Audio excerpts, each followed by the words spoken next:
apa kabar Anda semua? Saya Herzbun Arif, senang sekali masih terus bisa menjumpai Anda bersama dengan Bung Rocky Gerung. Bung Rocky Gerung ini bulan Ramadan ini saya mau mengucapkan satu kalimat Alhamdulillah. Jadi bersyukur pada Allah. Apapun ujungnya saya juga ikut Alhamdulillah. Apa ujungnya nih? Oke, Anda saya menunggu. Ini saya baru membaca. Ini ada seorang profesor nih dari UI, Fakultas Hukum UI ya, namanya Sulistiowati. Sulistiowati dari Kenapa dia? Ya. Ini kebetulan dia diwawancari oleh teman kita juga nih, Gigin di Provos Radio, dan kata-katanya bikin kaget saya gitu, bahwa dia bilang bahwa sekarang ini intelektual kampus itu semua menghamba pada kekuasaan gitu, dan bersikap oportunis, mikirnya cuman gaji, naik pangkat dan gitu-gitu. Saya agak kaget ini ada orang UI yang kok Anda langsung ketawa. Saya bilang Alhamdulillah, karena setahu saya yang kritis-kritis itu paling seperti Faisal Basri, kemudian teman kita Mbak Husnul Maria. Jadi saya ngitung dengan 5 jari ini aja saya kesulitan untuk mencari orang gitu ini. Sekarang mungkin nambah, mudah-mudahan nambah banyak nih setelah Profesor Sulis ini. Wah, itu Sulistiowati itu teman saya, dan Sulistiowati Irianto nama panjangnya tuh. Itu teman baik saya, dan kalau itu yang terjadi, saya Alhamdulillah 2 kali nih.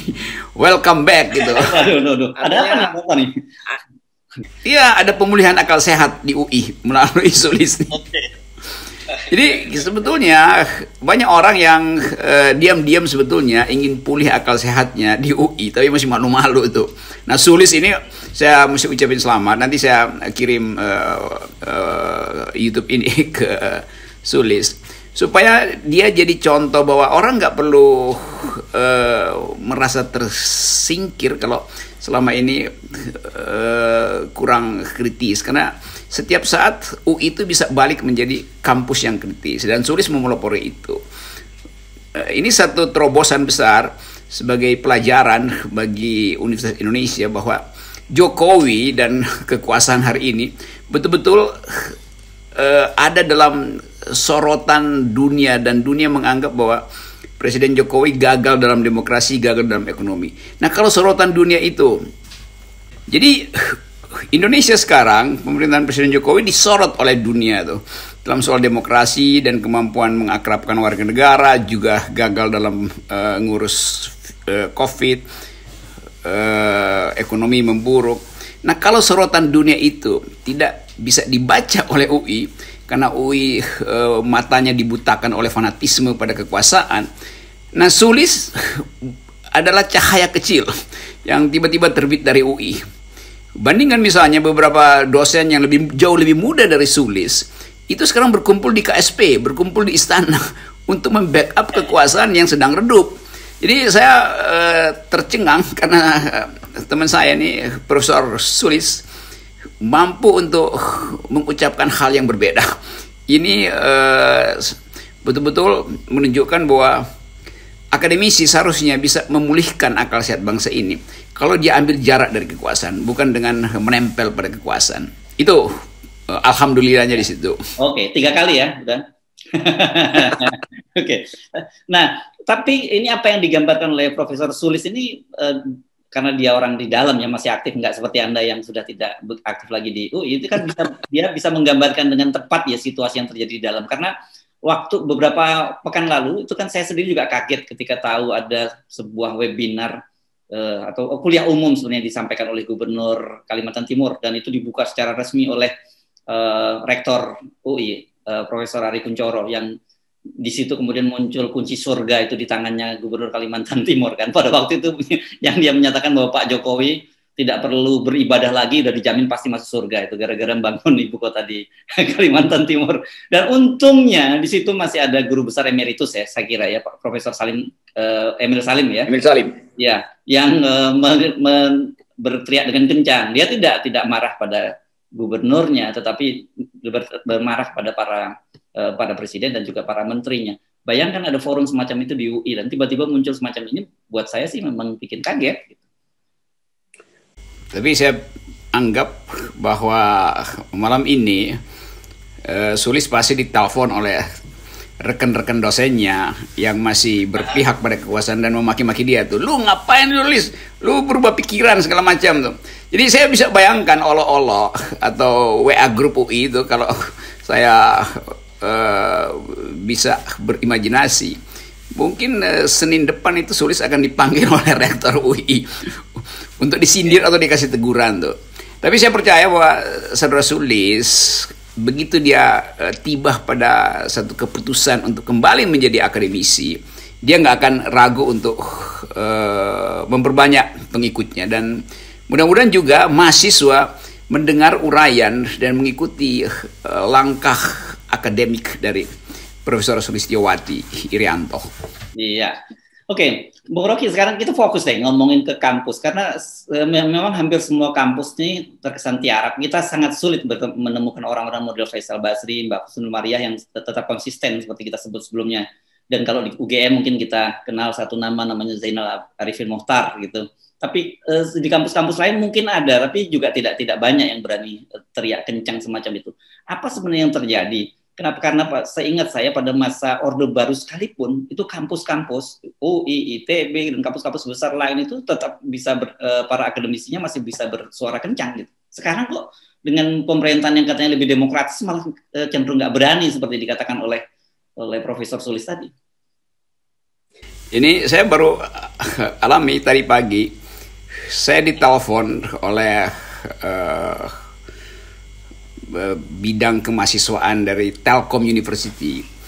Kan ada Telkom University yang tentu ada afiliasi dengan Telkom itu. Dia dapat peringkat bagus, swasta terbaik. Lalu saya oleh mahasiswa diminta untuk kasih ceramah kuliah umum.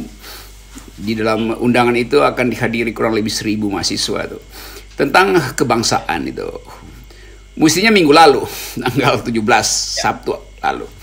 Lalu mahasiswa beritahu, oh Pak, ternyata kami tiba-tiba jadwal ujiannya tuh dibikin hari Sabtu sehingga Bapak nggak bisa kasih ceramah. Tapi kami berupaya untuk tanggal 24 Sabtu besok tuh.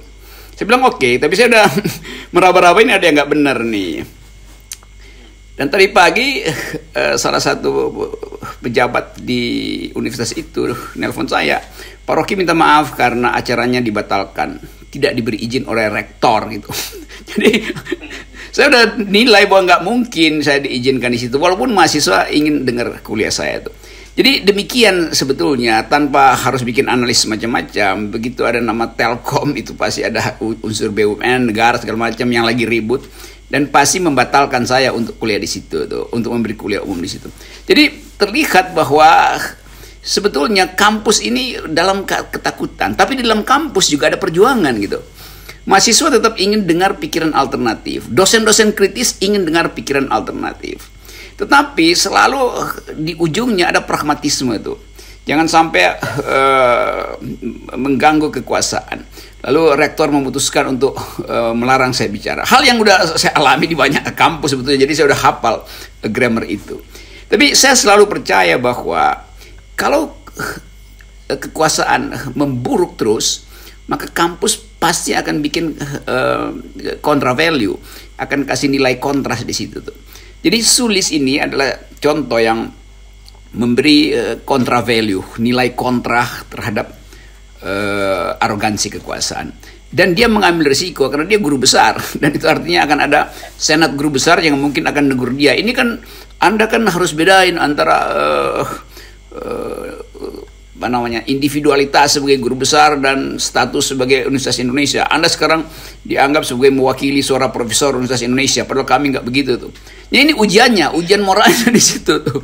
Jadi kalau Sulis mundur itu artinya integritas memang udah hilang, karena tadi orang hanya ingin ngumpulin sertifikat supaya cepet-cepet naik pangkat dan dapat tunjangan kiri kanan, yang sebetulnya juga ada uang rakyat, karena UI itu dibiayai oleh pajak rakyat. Kalau universitas mungkin boleh aja, tapi UI dibiayai oleh rakyat dan rakyat menghendaki perubahan, dan UI ngotot untuk terus berbaris di belakang kekuasaan. Jadi sekali lagi, fenomena Sulis ini pasti punya efek terhadap universitas lain, swasta maupun negeri. Dan kita dulu selalu diingatkan bahwa kekuasaan itu memburuk karena Letrachon declares atau the Betrayal of the Intellectual, sebuah buku yang dulu ditulis oleh Harry Benda dari Prancis untuk memperlihatkan bahwa pembusukan kritisisme itu adalah pupuk untuk menyuburkan kekuasaan. Jadi bagian ini yang akan diingat orang. Jadi orang akan mulai lagi mempelajari sejarah intelektual dan fungsi intelektual dalam rangka memproteksi masa depan bangsa. Oke. Sebelum saya teruskan tanya pada Anda, saya mau kasih tips sedikit kepada mahasiswa Universitas Telkom tadi.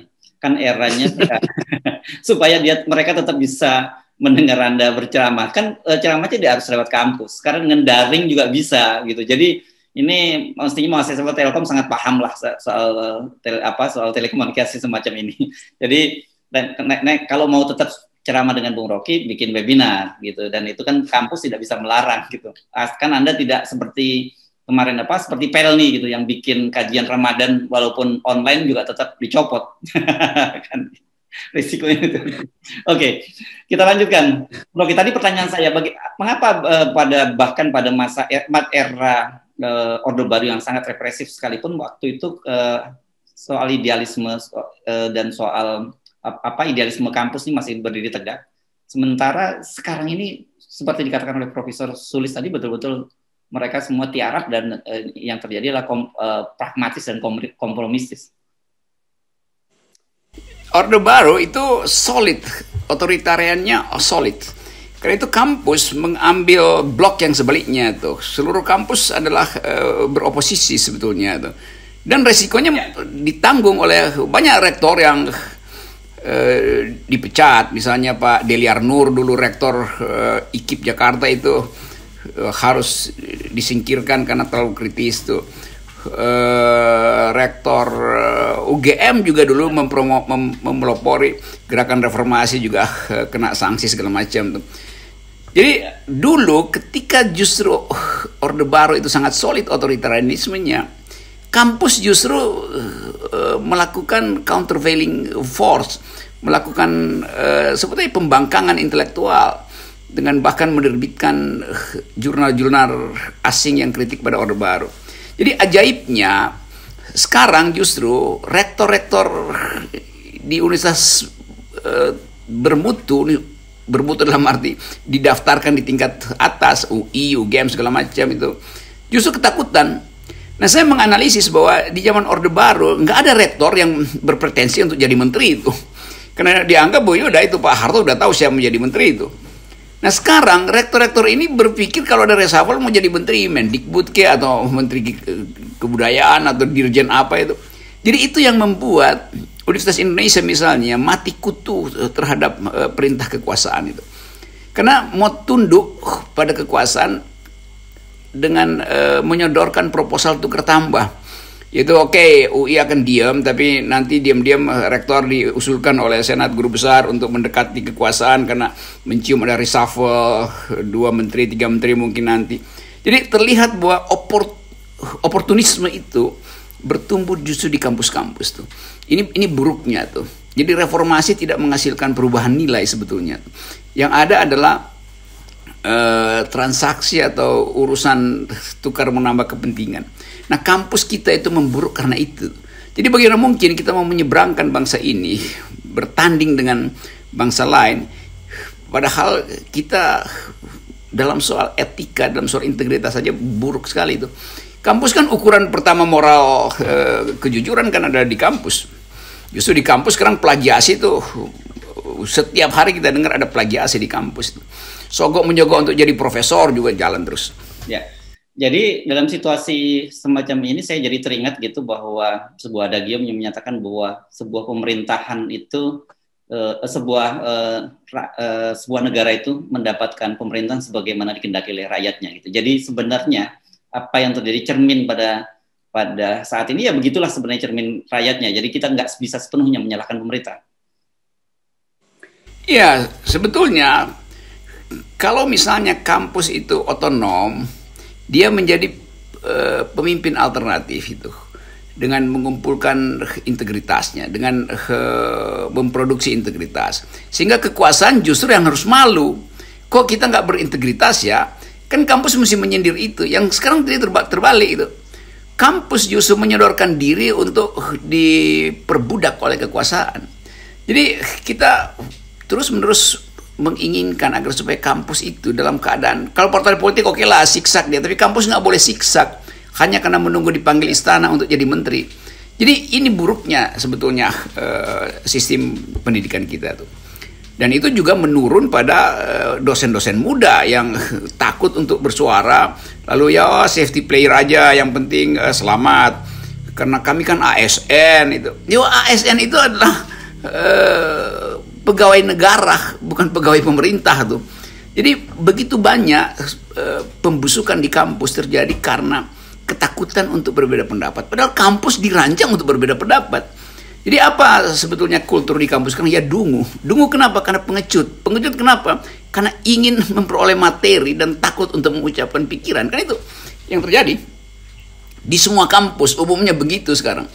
Mahasiswanya justru yang berupaya untuk lakukan perlawanan, dan pejabat-pejabat kampus, dosen-dosen berupaya untuk mengendalikan mahasiswa. Tapi ini pasti akan meledak karena threshold atau ketegangan dari kebudayaan nggak bisa lagi diatasi sekedar dengan mengancam-ancam mahasiswa. Nggak boleh seminar, ini bahaya tuh. Itu yang saya anggap ini dosen-dosen universitas ini nggak pernah ngerti tentang daya dorong utama dari keresahan publik melalui keresahan mahasiswa tuh. Oke. Jadi yang Anda prediksi ini apa yang terjadi pada Profesor Sulis ini adalah letupan sesaat atau mungkin bisa menjadi trigger? Saya menginginkan jadi trigger. Memang ini letupan, dan kalau saya pelajari Sulis orang yang kadangkala berupaya untuk memahami, mendalami dulu, mengendapkan, baru diledakkan itu. Jadi saya kira beliau sudah lama mengendapkan kejengkelan melihat kelakuan profesor-profesor di UI dan dosen-dosen UI, termasuk dosen-dosen muda yang nggak ada greget gitu.